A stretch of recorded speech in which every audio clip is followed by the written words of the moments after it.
If you don't know me, my name is Dr. Powell. I teach chemistry and physics and whatever else Dr. Garrett asks me to teach. And as one of the senior seminar instructors this semester, it's my pleasure to be the convener of the Friday afternoon seminars most weeks.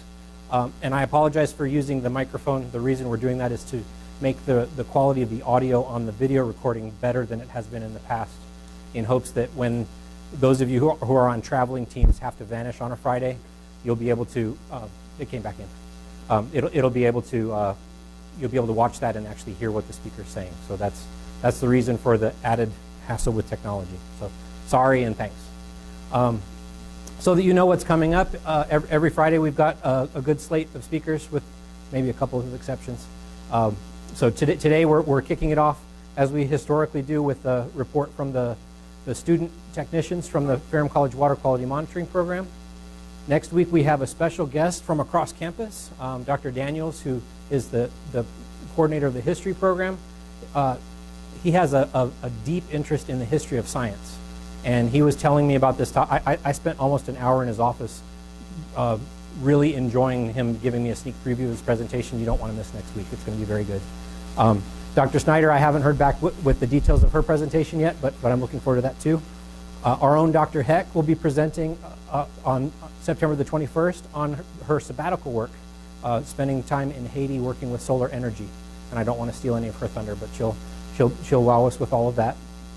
The following week will be a little bit light because we have some presenters headed to the ACA Summit. So we'll miss those of you who are going to that. But I'll be talking along with the 4 students who worked with me this past summer on the work that we do up in the chemistry lab. On October the 5th, we have a special guest, Jamie Siebert. She's a very complicated person, complicated and interesting. So the topic that she'll be exploring is an unexpected journey into the healing of music. Then we get to take a break. And then on October the 19th, as you saw on your course syllabi, we don't have any classes because we're going to have lots of partying and fun to celebrate Dr. Johns' start at Ferrum College.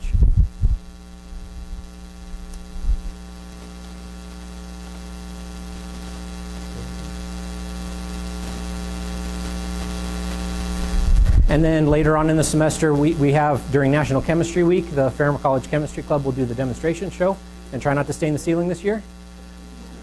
Then we have an alumna, Courtney Bennett, coming to talk about her work as a horticulturalist at Walt Disney World. And then Dr. Kahn will come from Berry College to talk about One Health. And then Dr. Miller, who's Dr. Puccio's graduate mentor, so we hope he has juicy stories about her. He'll be coming to talk about combustion chemistry. And then that's why I'm hoping. That's true. And then we'll wrap up the semester with practicum and independent research presentations. And then everybody needs to mark their calendars if you haven't already. On Monday, December the 3rd, in Ferrum, it's a Friday. And on top of that, it's the culmination of all the work of the junior and senior seminar classes where we present the NSM Symposium. And that schedule will be forthcoming, but we'll be having that Monday, which is a Friday afternoon.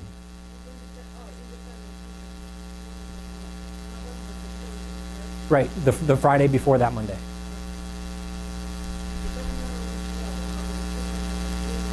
As long as they have something good to talk about, which you can decide.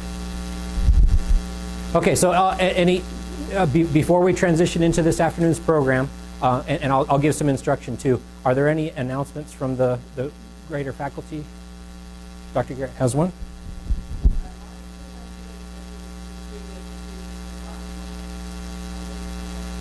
So computers to class on Monday at 8 for Dr. Garrett's 398 section. Those of you in Dr. Bowman's 498 section, he said that the half sheet of paper is sufficient for today. You don't have to do anything extra for his class. So as you came in, you got a half sheet of paper with some brief questions about the presentation. There are 2 purposes to that. One is that your instructors know that you were here and that you paid attention.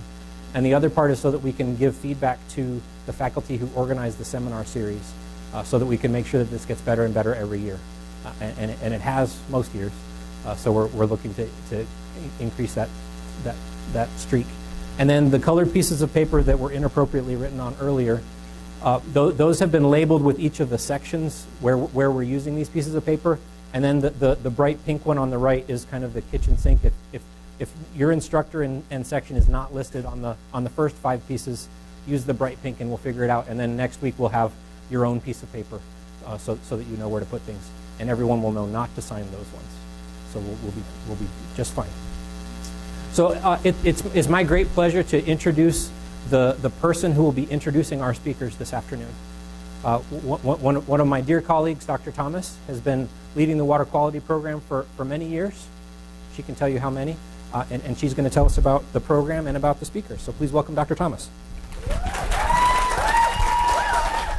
I have a fan club. Yes, you do. Hello, everybody. I'm very happy to be here.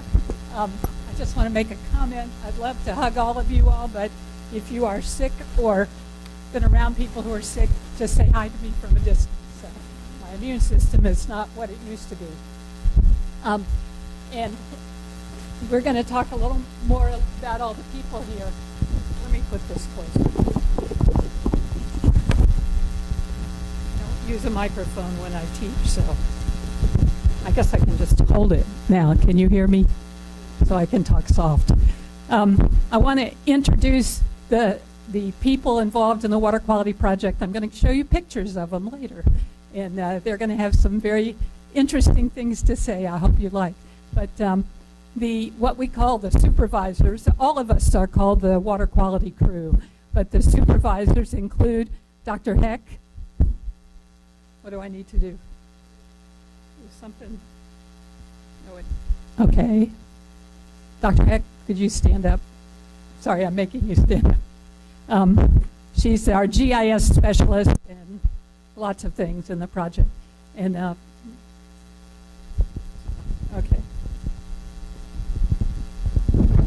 So I'll have to talk into my collar.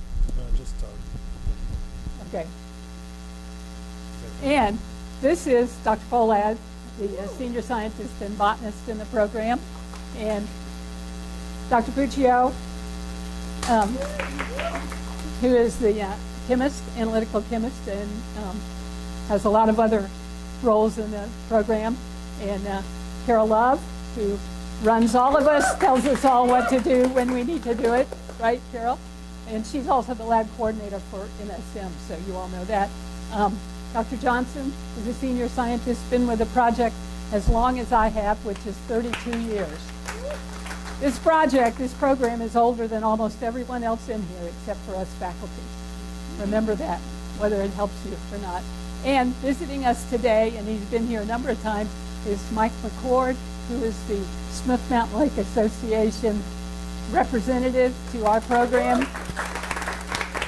We are in partnership with them for this whole program, and we're very happy. We have a lot of synergistic results because of our relationship with the Lake Association.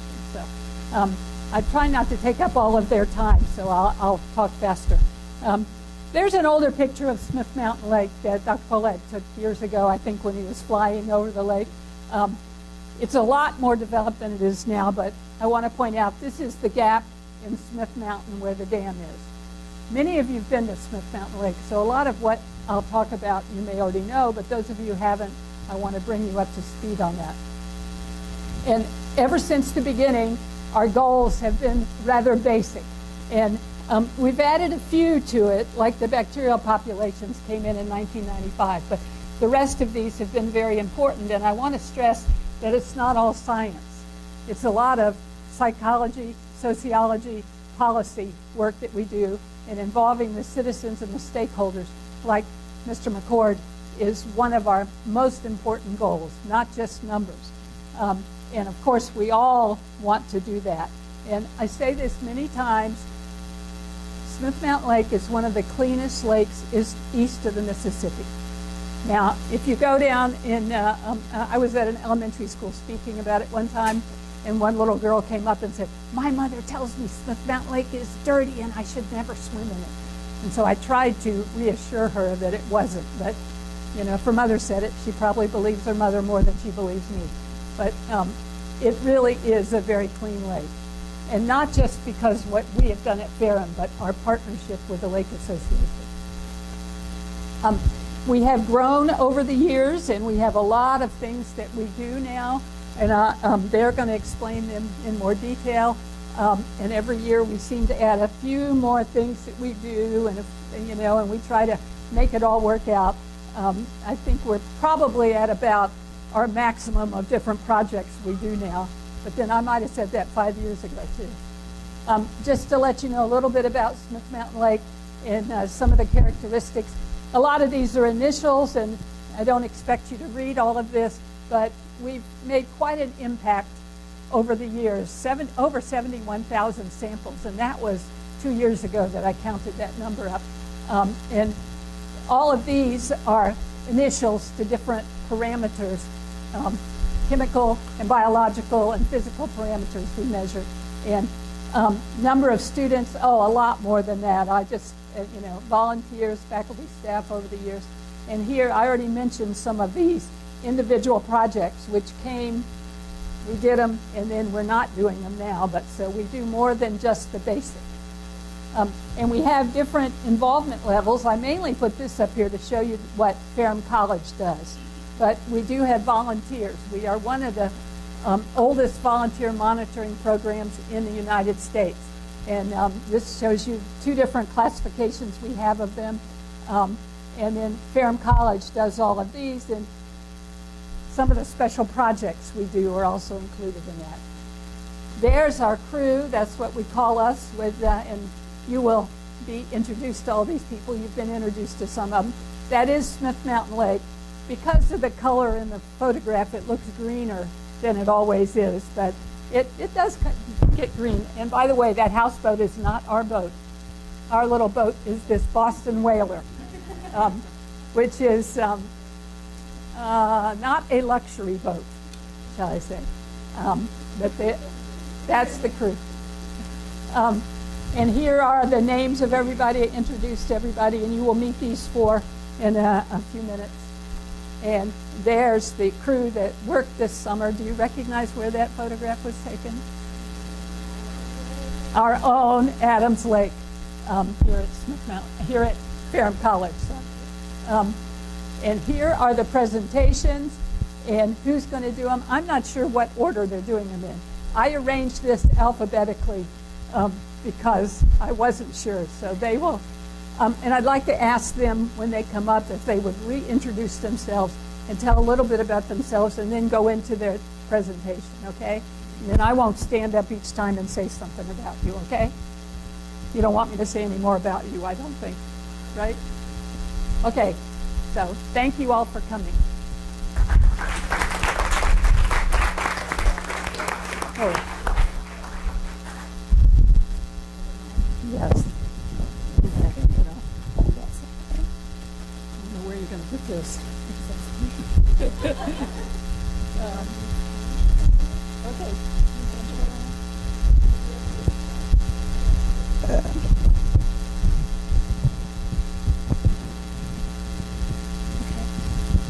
Hi everyone, my name is Chantal Aaron. I'm a pre-professional science major, and I have a really good passion or love for chemistry as well. I'm originally from Jamaica, so please excuse if my accent comes in and overpowers what I'm saying. So I will be presenting on Chlorophyll-A and algae, and on behalf of Smith Mountain Lake water quality at Ferrum College.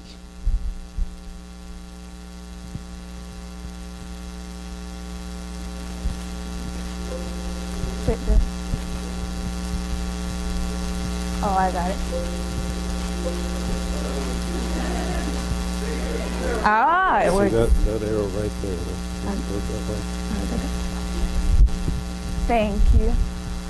So I will be presenting on basically the background information, sample collection method, as well as analysis of both Chlorophyll-A and algae. So what is Chlorophyll-A, you might ask? Chlorophyll-A is a photosynthetic pigment that is found in both plants and algae. It also is used to measure the amount of algal growth that is within a water body. Excess algal growth leads to something that is called eutrophication, and eutrophication is a condition whereby excess nutrients are within a water body, and that leads to depletion of the oxygen present. Or sampling method for chlorophyll-A.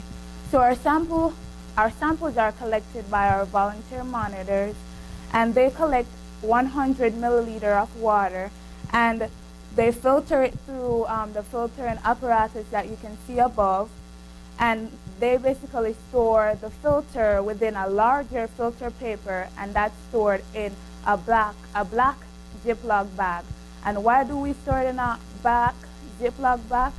It's basically to prevent degradation of the chlorophyll-A.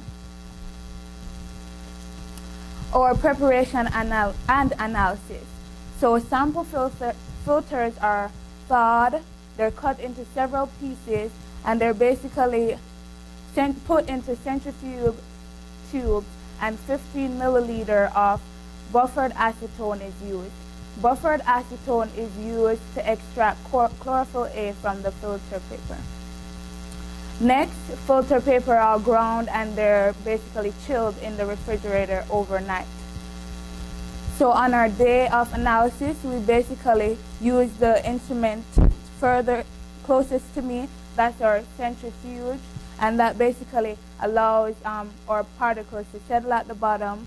And we measure chlorophyll-A using our trilogy fluorometer. Here is some preliminary data that was collected during this summer. So you can see that week 6 had the highest concentration of chlorophyll-A, and the overall average was 13.04 ppb, and ppb just means parts per billion, and that's the unit of concentration. And overall, this was quite similar to last year's concentration of chlorophyll-A. Another graph I'm showing you, this is the average chlorophyll-A distance to the dam. So if you look further to the right, the further you go from the dam, the higher concentration of chlorophyll-A that is recorded. Or QA and QC, which stands for quality assurance and quality control, involves us using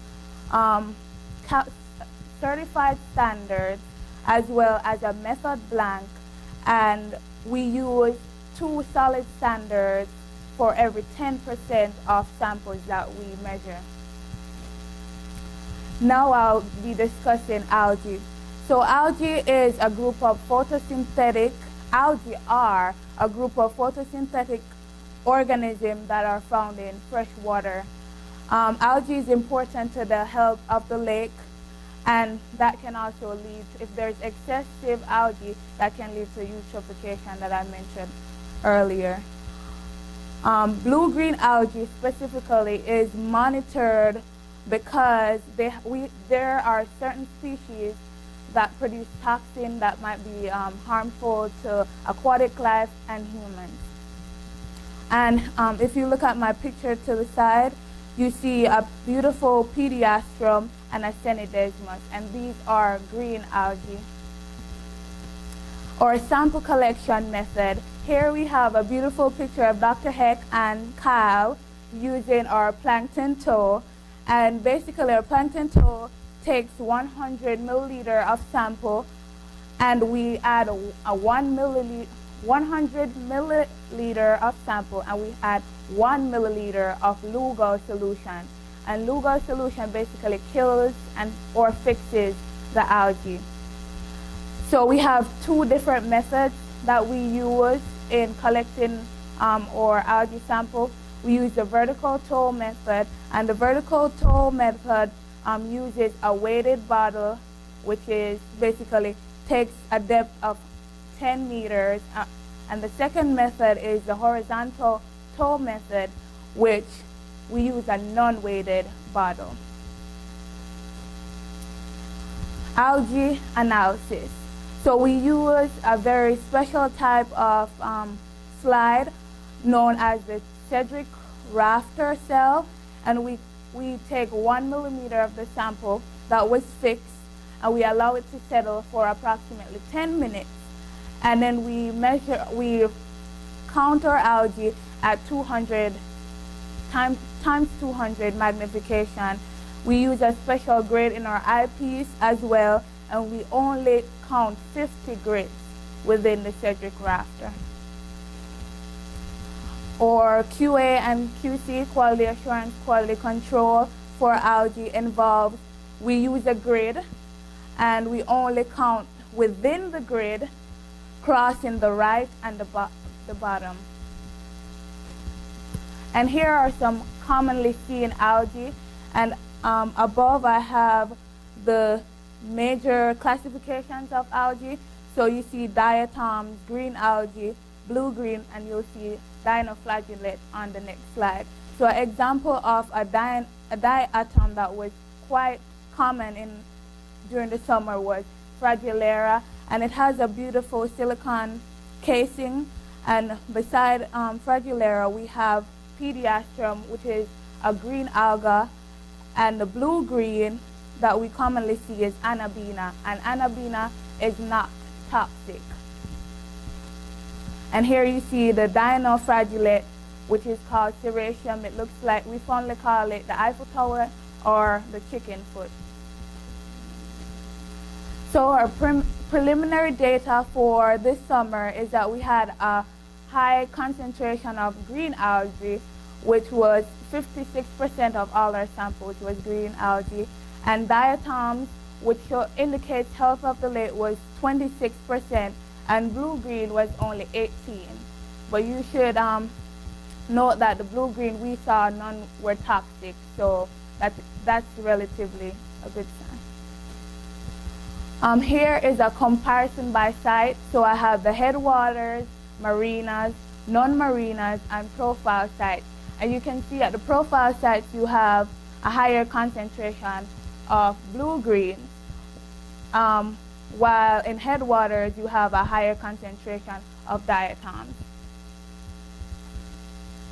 So my work cited, I took information from an article I read from the EPA and also from the Smith Mountain Lake report, 2017 report, as well as the training manual and the procedure manual.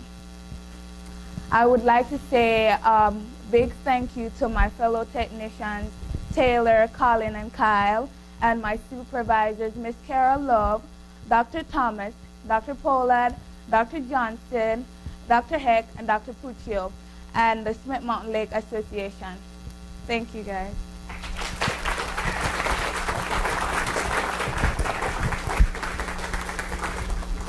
We'll allow you to ask questions, but what we'll do is we'll go through all of the presentations, knock them down, and we'll go through those.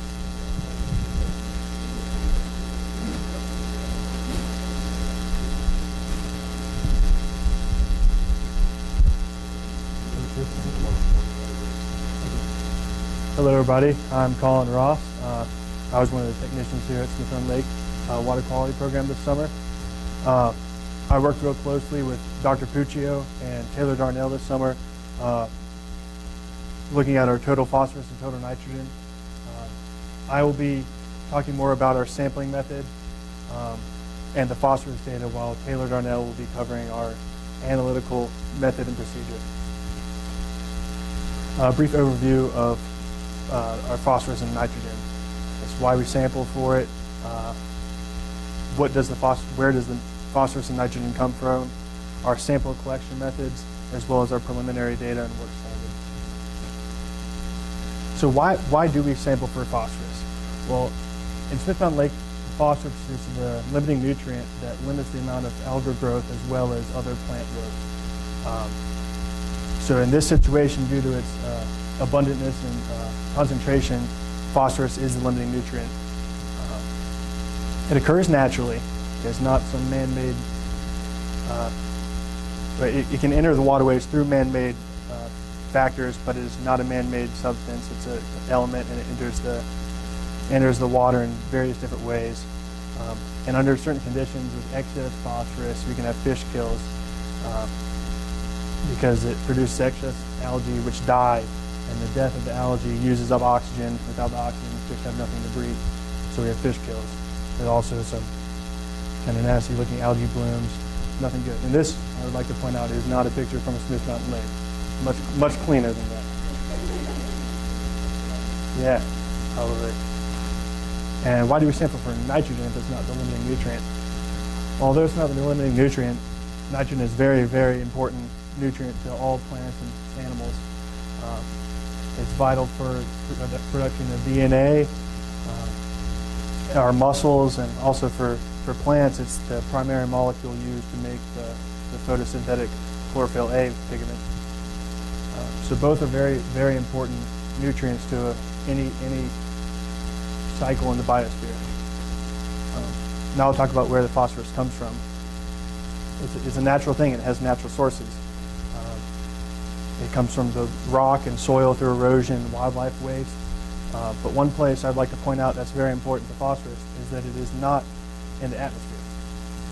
Phosphorus runs through water and it is in the soil, but it never in any stage enters the atmosphere. But a lot of things we like to look at are some of the anthropogenic sources of the phosphorus. Phosphorus can enter many waterways and systems through the runoff of industrial waste as well as agricultural waste, being excess fertilizer or manure or any organic waste like that. One thing we were worried about this summer is looking at failing septic systems as being a possible cause to some spikes. Well, this failing septic systems, we were looking at bacteria, but anything like that can add excess phosphorus to a system. Now, where does nitrogen come from? Well, nitrogen is the most abundant element in our atmosphere. And being in the atmosphere, it's atmospheric and it can enter through that means as well. So natural sources, it can enter through wildlife waste like phosphorus can, precipitation, which is taking advantage of the atmospheric part because it will accumulate in the water, the air, and fall to the ground and the water as precipitation, as well as other organic matter that may be decomposing and releasing its nitrogen stores. Anthropogenic sources of nitrogen also include in fertilizer runoff and livestock runoff, as well as fossil fuel emissions. Sampling equipment. Now, us technicians, we use a separate set of equipment than our volunteer monitors. We would use clean 100 milliliter bottles.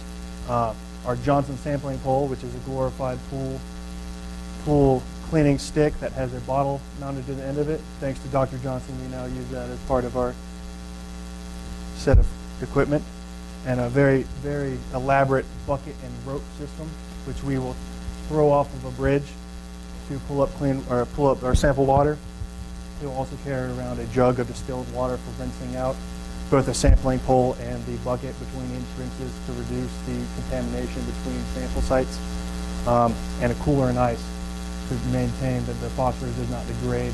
Phosphorus and nitrogen do not degrade in our transport from our tributaries to the lab and the freezer. Now, volunteers use a completely different set of sampling equipment. They use 1,000 milliliter or 100 milliliter bottles, a sampling hose, which is a hose you can buy at Lowe's or Home Depot, attached to a diving weight and a rope to pull it back up with. Seshi disc, which is a metallic disc that has a pattern on it, and a bucket where they can pour the water into. And our monitors will lower the Seshi depth to where they can no longer decipher the pattern on the disc.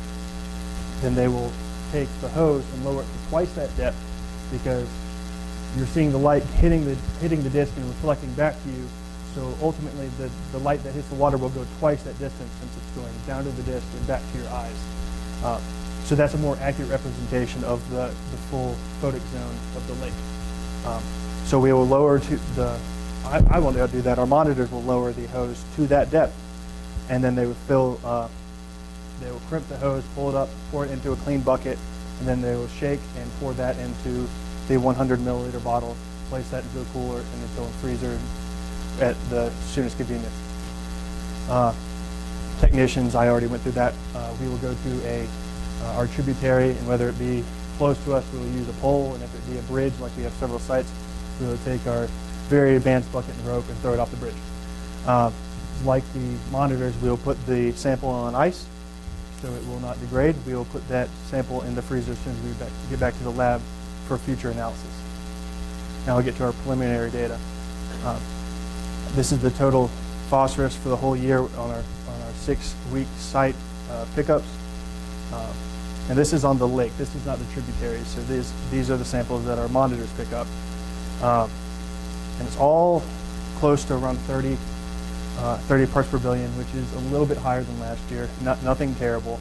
Had one big spike at the week 1, and that's probably due to a big rain that we had towards the beginning of the summer. Now, tributaries. One thing I'd like to point out is the tributaries are much higher than our lake because phosphorus, as one of its properties, is it bonds to the sediment. As we all know, the sediments of the tributaries are a lot higher because it's moving water. And as they go into the lake, they'll settle out. So we will not pick up all the phosphorus that we would as we do in the tributaries. So that indicates is why they're so high. And another point, bouncing off that, is a lot of our tributaries come into the lake a lot further away from the dam, and you can kind of see that in this. These being some of the tributaries, and it kind of shows a good demonstration of how the sediment will settle out as it moves closer to the dam.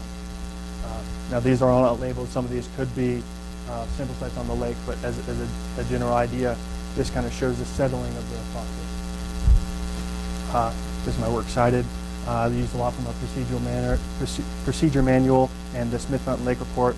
I also used several sources from the EPA, where I got my nitrogen and phosphorus cycle pictures. And I would like to have a big thank you to Mike Mccord and the Smith Mountain Lake Association and all our supervisors and my technician fellows, Kyle, Taylor, and Chantal. Thank you, everybody.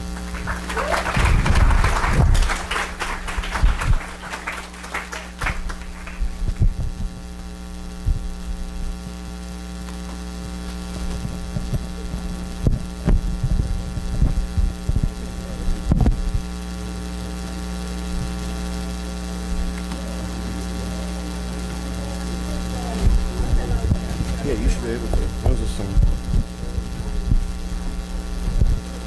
num num.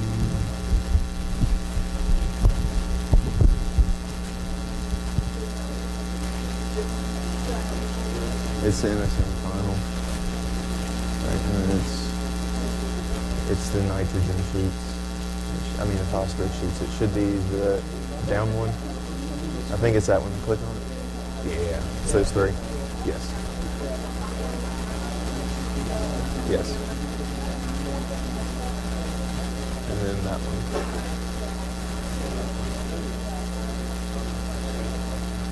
Okay.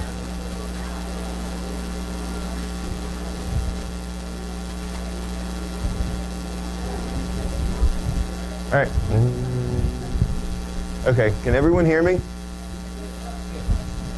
Oh yeah, I guess I do need this thing.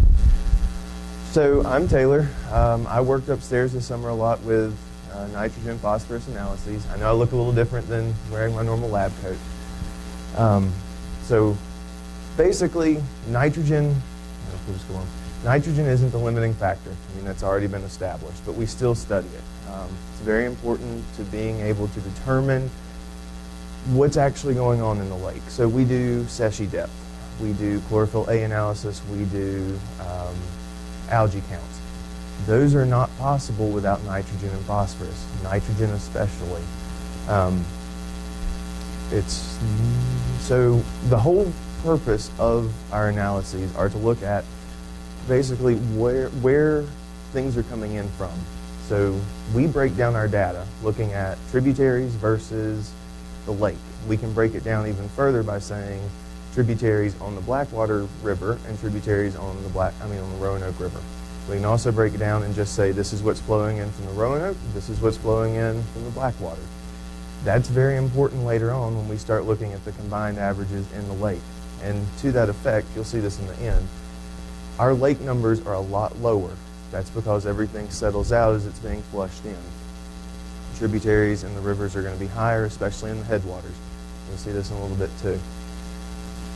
So, working in a lab, you have lots and lots of different chemicals and lots and lots of different instrumentation.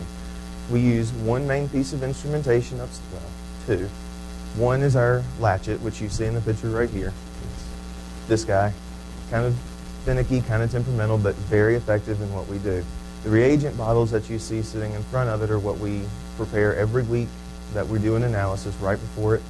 They are flushed into the system when our samples go in. Our samples have to have a digestion done to them, but we'll get to that in a minute. So we have purchase standards that we create everything from, that we base all of our analyses on to be able to see comparatively across the board. We also have our samples that we collect as a team. We go out in the lake every other week for that, and then what our monitors collect.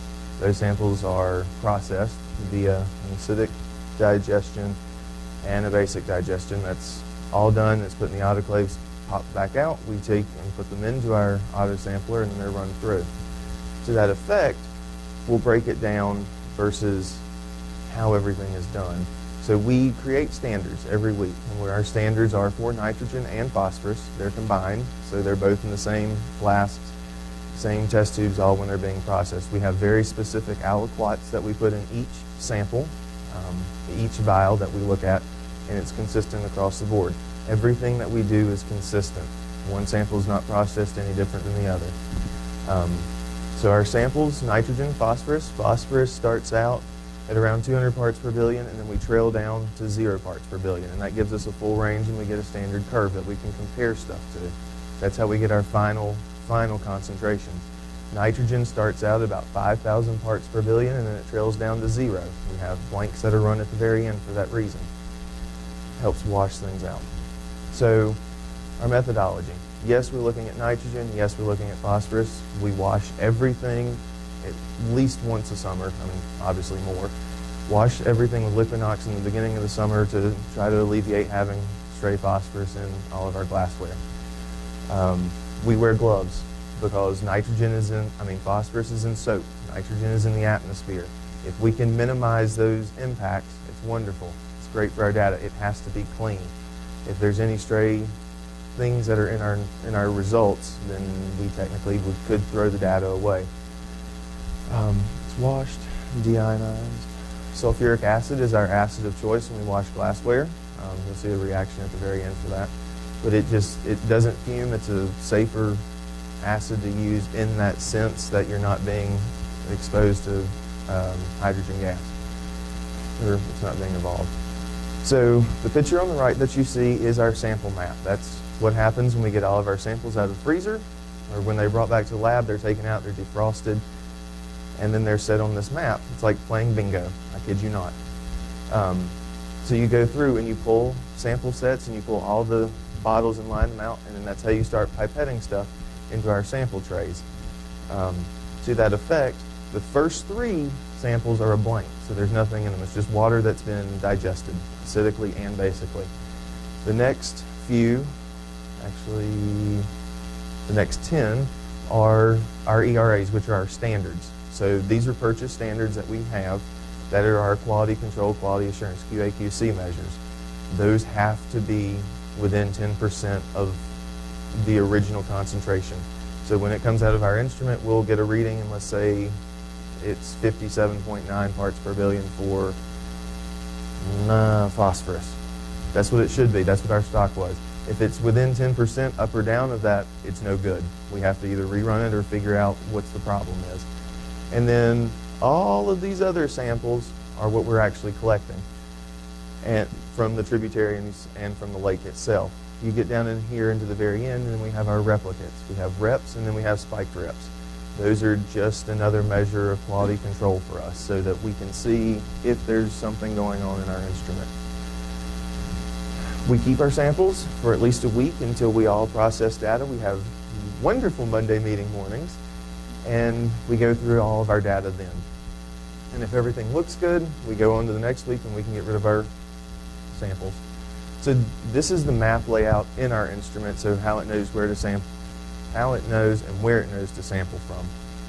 Our samples are first run undigested once they're made, just to make sure everything kind of falls where we want it to and there's nothing out of the ordinary happening with these things. So we do an acidic and basic digestion. We use sulfuric acid for our acidic digestion. We use sodium hydroxide for our basic. Really, really strong. It's added in a predetermined amount. They're vortex, so they're mixed all together, and then they're popped in our autoclave, and they're taken back out, and then they're ready to be run. So we'll do that like on a Wednesday, and then that following Thursday we'll do our analysis. which is through the latchet. To that, we have our reagents. We make all of our reagents from scratch, minus our molybdate color reagent. These are made every week. Some can last a little longer than others, but these reagents help with determination. So the latchet is a spectrophotometer. So there's a color change that happens. It's either blue or it turns pink. So everything goes in clear. It's either blue or pink. Blue for phosphorus, pink for nitrogen. Really pretty colors when they come out, except for when they're boiled down, then they turn a really dirty brown and purple color, like really muddled. That's all collected. That's our waste that we house until the fall, well, until the spring when we have our hazardous waste collection. And another little piece to the methodology, sulfuric acid is what our acid of choice is because it can bond better to other atoms that are on the glass or trace elements of the glass that we need to get out. If our glass is not perfectly clean, then we're not going to have good results out of anything. Our instrument, Dr. Puccio, runs because it's so finicky, and she cleans everything up at the end. We rinse the lines out with water. Well, we neutralize everything, and then we rinse it out with water, and then it's dried. The lines are dried. So looking at our data, nitrogen is a little bit higher this summer. Where are you at? The big spike that we have right here in week 4 was because of a major rain that we had. It was been dry, and then everything had flushed in. And then you can see down here, week 6, it just kind of trails off, and that's because we didn't have so much rain. That was for the whole lake. Now we're going to break it down to the tribs and the distance to dam. So the trib itself, or the tribs feeding in, were high relative compared to last year. Week 3 was a little bit higher. I think that was out of the Roanoke, kind of drove the numbers up this year because there was rain higher in Roanoke than there was on the Blackwater, which is kind of interesting. You can have one weather pattern up on the Roanoke and none on the Blackwater, and you can see that in the data when it all flushes in. And then our distance to dam. This is a really important one to look at because you can see down here at 0 miles from the dam, that's right at it, very, very low nitrogen concentrations, and then when you go back upstream, it increases significantly. And that's because of, well, those two, really, are because of all of the the flushes that come in from farming, road work, construction, just about everything that you can think of has nitrogen in it. So it's all being washed into the lake. And I found a meme of that. And that's the presentation.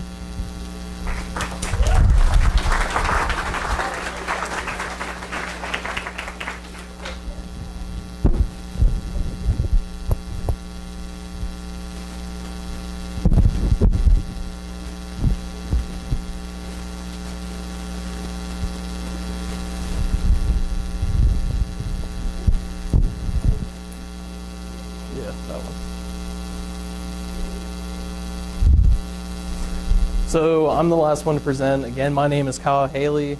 First, I'm going to talk about water profiling and depth profiling, and then I'll talk about bacteria, especially E. coli. So the importance of water profiling is it helps us understand the lake. It helps us understand the phases and trends, also when certain events may occur on the lake, and the overall health. The two main things that we use for this is the Troll 9500 over here.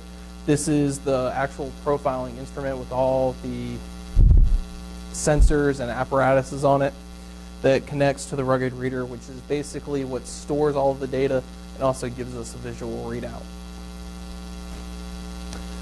We go through, and before any sampling, we go through a calibration where we look at, where we calibrate dissolved oxygen, conductivity, and pH. We then go through our data collection, and then we do a post-check. This post-check is going through using the same references that we did for our calibration. We go through and make sure that we're still within range. Some of these we have to be within 5%, some of them we have to be within 10% of the original. And that's quality control.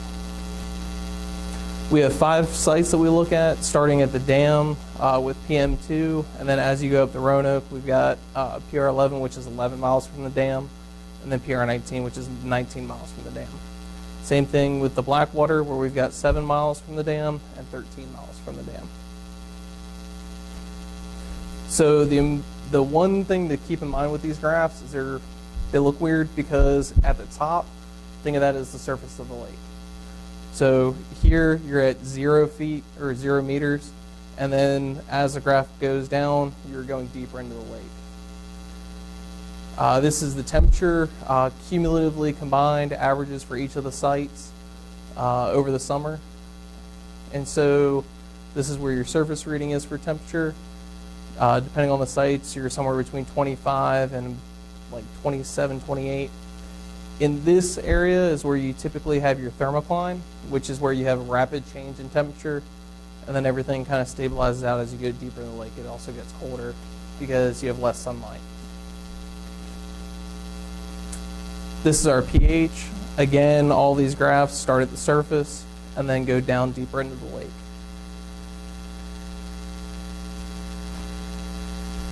And then our dissolved oxygen does the same thing. The big thing with dissolved oxygen is if these sites start hitting 0 for the dissolved oxygen content, especially if they're doing this very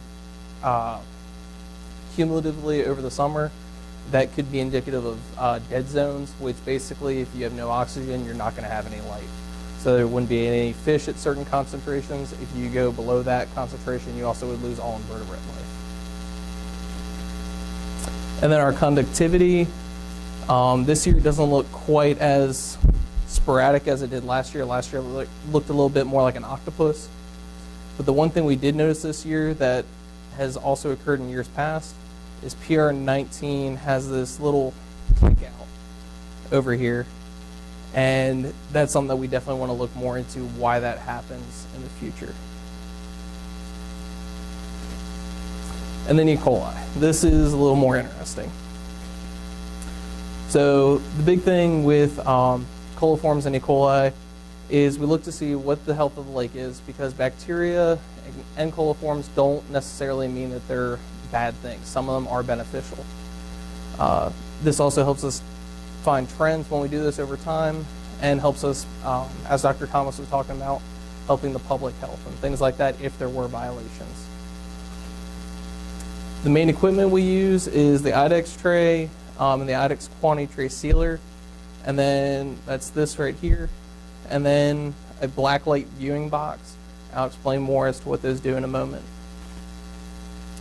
And then our quality control and bacteria media, we use the IDEX quantity tray or QuantiCult kit and BioBall. These are both basically standards that we use for this, and then the ColiAlert media is the same media we use for the entire summer. So this is our reference quantity tray. This is a quantity tray that I believe was actually a BioBall. You can see where the yellow, that is showing that there is a positive for coliforms. These are our methods. We start with sampling. Everything with this is a sterile, not necessarily clean, but it is all sterilized. So that way we don't have any contamination issues with bacteria. As soon as we get back to lab, we start our processing the samples. We add the media, we run them through the sealer, and then we wait 24 hours before we analyze the samples. On that previous slide, that was counting the coliforms, and then under that black light, this would be our reference. This is one sample. All of these fluorescent wells are positive for E. coli, where you can see where some of these aren't. Unlike depth profiling, this is a little more involved when we go out on the lake. We have 14 sites. Each of those sites, we actually have 2 different locations that we test at. So it's a total of 28 sites that we do every year. And then this year and last year, we've also included a dam site. So this is our 6-week average for the summer. You can see on average we're about 37, most probable number. We did have a huge spike in week 5 where we went up to 110. And then our marinas, non-marinas and headwaters, still our average was 37. And headwaters was definitely the highest. So this is, as like everything else, you have a little bit more concentrated body of water. You also might have more influxes there as well. Comparatively though, this is the nice thing. 2018, we're sitting well under 100, probably around 95 at our headwaters, where in the past we've had some really high numbers. So comparatively to years past, it's pretty low. And then, of course, thank you to Smith Mountain Lake Association, Ferrum College, all of our volunteer monitors, Galen Smith Cheney, because they're actually the ones that helped take us around on a second boat when we did our bacteria sampling, all of the advisors, and the three of you guys that helped make this summer interesting. And then Works Cited was primarily from our procedures manual, and then all the photos were either from Mike Mccord, myself, or Taylor Darnell.